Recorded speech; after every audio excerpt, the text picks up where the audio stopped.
I stood frozen in my father's old farmhouse, watching my mom's new husband slide the sale papers across the wooden table. Colton's smile was confident and cold.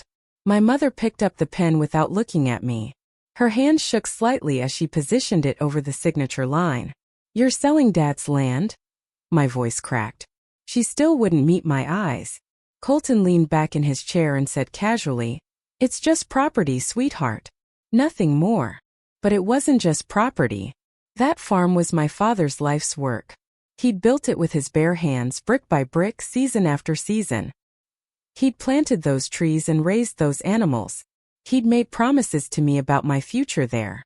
And now, watching my mother betray that legacy in a single moment felt like betraying him all over again.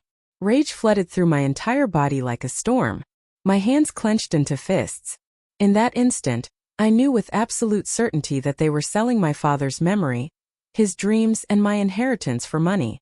My name is Lila Rowan, and I need to tell you who I am before you understand what happened. I'm the daughter who stayed. While my older brother moved to the city and built his own life, I remained on the farm with my father. During his final illness, I was there every single day, watching him fade slowly but surely. I cooked his meals, helped him walk, sat with him through the painful nights. My mother, honestly, had started drifting away emotionally long before he passed. She'd grown tired of farm life, tired of the hard work, tired of the smell of soil and animals. When my father died, I promised him with my hand on his chest that I would protect the farm. I would keep his memory alive. I would make sure his sacrifice meant something. But after his death, something changed in my mother. Loneliness overwhelmed her like a thick fog. She stopped leaving the house. She stopped smiling. That's when Colton appeared, smooth and charming and too confident to be true. I didn't know then that he was about to destroy absolutely everything I held dear. Colton moved in fast. Faster than was normal or healthy. Within 2 weeks, he changed the locks on the farmhouse. He redecorated the living room with expensive furniture that didn't belong there. He started calling the property our project and our investment opportunity. One night, I came home and found him in my father's study, sitting at his desk, reading through stacks of legal documents. When he heard my footsteps, he looked up and smiled like he'd been caught doing nothing wrong. But I knew exactly what he was doing. He was looking for the deed. He was searching for proof of ownership so he could plan his next move. His eyes were cold and calculating, nothing like the warm charm he showed my mother. I realized at that moment that everything about this man was fake. Every compliment he gave my mother, every kind word, every promise about their future together. All of it was carefully constructed lies. He was hunting, and my mother was his prey. My mother started changing in ways I couldn't quite understand at first. She began dressing differently, wearing expensive clothes that looked uncomfortable on her. She spoke differently too, using words she'd never used before, adopting an accent that wasn't hers. She defended Colton every single time I questioned his motives or his presence. "He's helping us move on, Lila," she'd say with frustration in her voice. "He's helping me heal from your father's death. But moving forward shouldn't mean erasing my father completely. It shouldn't mean forgetting everything he built and everything he believed in." The first real argument between us ended with my mother screaming at me in the kitchen, her face red with anger and something else I couldn't name. "Your father is gone, Lila," she yelled. "Stop living in his ghost. Stop trying to keep him alive. Let him rest." I stood there stunned and hurt, realizing that the woman standing before me was becoming someone I didn't recognize anymore. She was slipping away from me just like my father had. One night, I overheard them at dinner with a real estate agent. They were in the dining room, thinking I was asleep upstairs. I crept down the stairs silently and stood in the hallway, listening to every word. They were planning the sale price for the land. They were discussing timelines and contracts and how quickly they could move the money. My heart pounded so hard I thought it might burst. I couldn't listen anymore. I stormed into the dining room, my voice shaking with rage. "What is happening? What are you doing with Dad's property?" I demanded. Colton's response was casual and devastating. "It's a done deal, Lila. Already in motion." My mother sat at the table, tears streaming down her face. But she didn't stop him. She didn't defend me or the farm or my father's memory. She just cried silently and let him take control. When I returned home the next morning, everything had changed. The locks were different. I couldn't get inside. My clothes and my books and everything that mattered to me had been placed in trash bags on the front porch. I stood there staring at those bags, unable to process what was happening. My mother was watching me from the window inside. I could see her face clearly. I screamed her name until my voice went hoarse. I begged her to come outside and talk to me. I promised I would listen. I promised I would understand. She just stood there watching. Then she closed the curtains and disappeared from view. That was when I understood the full weight of her betrayal. I moved into a small apartment with my friend Marcus. The place was cramped and dark, but it was a shelter. Every night I cried myself to sleep, replaying every warning sign I'd ignored. Every moment I trusted Colton's lies. I blamed myself for not being more aggressive, not being more protective of the farm, not stopping this sooner. But slowly my heartbreak transformed into something else. Pure, focused anger. One night, lying in the dark, I made a silent promise to my father's memory. I promised him that I wouldn't let this injustice stand. I promised that I would make them regret this decision. I promised that I would reclaim what was mine and expose Colton for the con artist he was. That promise became my fuel. 3 days after being locked out, I went to the bank to check my father's trust account, the one that was supposed to be used for my education and my future. When the bank clerk pulled up the information, her face went pale. The account was empty. Every single cent was gone. The signature authorizing the withdrawal was my mother's. She had drained my entire future for that man. My chest felt hollow and broken. I couldn't breathe properly for several minutes. The clerk offered me water, but I couldn't drink. I couldn't move. I just sat there, understanding that I'd lost everything. That's when a woman named Janice called me out of nowhere. She got my number from an old friend of my father's.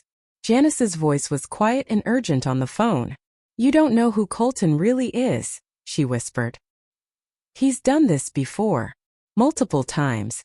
I dated him 5 years ago. He took everything from me." She sent me photos and documents. The photos showed other women, older, lonely women who'd lost their life savings to Colton's schemes. These weren't random victims. These were carefully selected targets. Women who'd recently lost husbands. Women who were vulnerable and isolated. My mother was next on his list. Janice warned me that Colton had perfected this system over decades. I pulled county records from the courthouse website. What I found made my blood run cold. Colton had been married 3 times before my mother. 3 marriages. Each wife had divorced him after what were officially called financial disputes. But when I dug deeper, I found that the last wife had filed a restraining order against him. She'd accused him of theft and fraud. He'd manipulated her and stolen from her elderly mother. I printed everything out, every document, every court record, every piece of evidence. Holding those papers in my hands, I felt the first real spark of power return to me. I wasn't helpless. I wasn't powerless. I could fight back. Within 3 weeks, the property was officially sold. The farmhouse that my grandfather had built was now owned by a developer from out of state. My mother and Colton disappeared completely. They changed their phone number. They left no forwarding address. But I wasn't done searching. I found the real estate listing online. The sale price was shocking. The developer had purchased the land for far more than what Colton had told my mother. I calculated it quickly, nearly double what he'd promised her. He'd been stealing from her too, skimming money right before their eyes. Using Janice's tips and some detective work online, I traced them through credit card transactions I found on my mother's old accounts. They'd booked a luxury resort stay at a beach destination. A week later, my mother posted a photo on social media. She was smiling in the photo, genuinely happy. But I noticed something that made me sick. Colton was standing behind her, wearing my father's watch. The watch I'd given my father for his 50th birthday. The watch he'd worn every single day of his life. Seeing it on Colton's wrist felt like another violation, another theft, another piece of my father being stolen from me. I made a decision. I mailed an anonymous package to their hotel address. Inside were photographs of all of Colton's ex-wives. Inside were the court documents about the restraining order. Inside were the financial records showing how he'd stolen from each woman. I didn't sign my name. I didn't include a note. I wanted my mother to see the truth without knowing it came from me. I wanted her to make her own discovery, to reach her own conclusions. I wanted her to see who she was really running away with. 3 nights after mailing the package, my phone rang. It was my mother, and she was sobbing so hard she could barely speak. Her voice was broken and desperate. "Lila," she gasped between tears. "What did you do?" "He left me. He packed his bags and he just left. He took money from my purse. He took jewelry. He took everything." My voice was calm and steady when I responded. "He didn't leave you, Mom. You just finally saw who he was." I heard her breathing on the other end, heard her crying, but I felt nothing except exhaustion. She hung up. I didn't feel joy or satisfaction. I just felt an empty kind of relief. I contacted a journalist who ran a column on financial scams and fraud. I gave her Colton's entire story. Every ex-wife, every scheme, every victim. She was interested immediately. She did her own research and confirmed everything. 2 weeks later, her article was published with a headline that read, "Serial Conman Targets Widowed Women Across State." It included Colton's photograph and his complete criminal history. The article went viral online. News outlets picked it up. Local television stations called for interviews.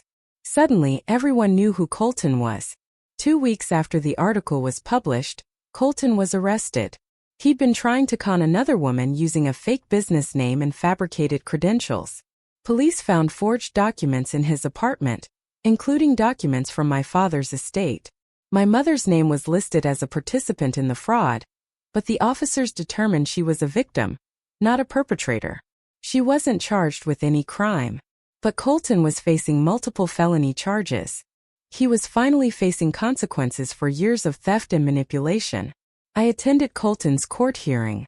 My mother was there too, sitting on the opposite side of the courtroom. She looked smaller than I remembered, broken and ashamed. Throughout the entire hearing, she avoided my eyes. The judge reviewed the charges: fraud, forgery, theft, and manipulation of vulnerable persons. Colton was sentenced to 8 years in prison. After the hearing ended, my mother finally looked at me. When our eyes met, I saw shame reflected back at me. "I didn't know," she whispered. I didn't reply. I just turned and walked out. While Colton was awaiting transfer to prison, he sent me a letter. His handwriting was surprisingly neat and careful. He called me a clever girl and acknowledged that I'd outmaneuvered him. He said I'd ruined his life, but that I'd earned his respect. The letter was manipulative, trying to create some kind of connection between us. I tore it up without finishing it. I didn't want his respect. I didn't want his recognition or his acknowledgement. I wanted closure. I wanted peace. I wanted my life back. With the help of a lawyer, I began investigating the property sale more deeply. I discovered that the entire transaction had been illegal. The developer hadn't followed proper probate procedure. There were serious violations in how the estate had been handled. The sale could potentially be overturned. For the first time since my father's death, I felt like justice was actually on my side. The legal system was finally working in my favor. I filed a claim to have the sale reviewed and potentially voided. My mother came to my apartment on a cold Tuesday evening. She looked smaller and older than I remembered. Her eyes were red from crying. She apologized through her tears, admitting that she'd been lonely and desperate after my father died. She'd made terrible decisions because she was vulnerable. "You were right about everything, Lila," she said, her voice barely above a whisper. "I should have listened to you. I should have protected the farm. I should have honored your father's memory." I wanted to hate her at that moment. I wanted to tell her exactly how much pain she'd caused me. But I couldn't. I just said, "You hurt me, Mom. You really hurt me." 6 months later, the court ruled in my favor. The sale was officially voided and declared illegal. I was named the legal beneficiary of my father's entire estate. The developer, facing legal complications, settled with me privately. They returned the property in exchange for a smaller financial compensation. I stood on the land again for the first time since being locked out. I stood in the fields and cried, feeling my father's presence all around me. I was home. I'd reclaimed what was mine. Over the next year, I restored the farmhouse with my own hands. Every board I nailed felt like reclaiming a piece of my father's legacy. Every room I painted brought me peace. I opened a small organic farm on the property and named it Rowan Acres in my father's honor. Local newspapers covered the story of my redemption. They called it a daughter's quest to honor her father's memory. The farm became successful. Customers came from nearby towns to buy our produce. My father's dream was alive again. Colton's appeal was denied. While he was in prison, his old victims came forward. They filed a class action lawsuit against him for decades of fraud and manipulation. He lost everything: his money, his charm, his ability to manipulate. His mugshot appeared online, and he looked broken and defeated. Seeing his face, stripped of all his confidence and charm, felt like poetic justice. He'd hurt so many people, and finally those people were being heard. My mother visited the farm again one spring morning.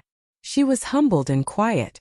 We walked through the fields together without speaking much. Finally she said, "You did what I couldn't, Lila. You honored him. You kept your promise." I hugged her. Not because I'd forgiven everything she'd done, but because I'd finally let go of the anger and pain. Sometimes revenge isn't about destruction. Sometimes it's about peace and moving forward. I walked through the fields at sunset, the air filled with the scent of earth and rain. I could almost hear my father's voice in the wind. "You kept your promise, Lila." I smiled, feeling tears on my face. I hadn't destroyed anyone. I'd simply rebuilt what was mine. And that, I understood, was the kind of revenge that lasts forever. My father's legacy would continue through me, through the land, through the farm bearing his name. Justice wasn't served through cruelty. Justice came through perseverance, through truth, through reclaiming what was stolen. That was a real victory.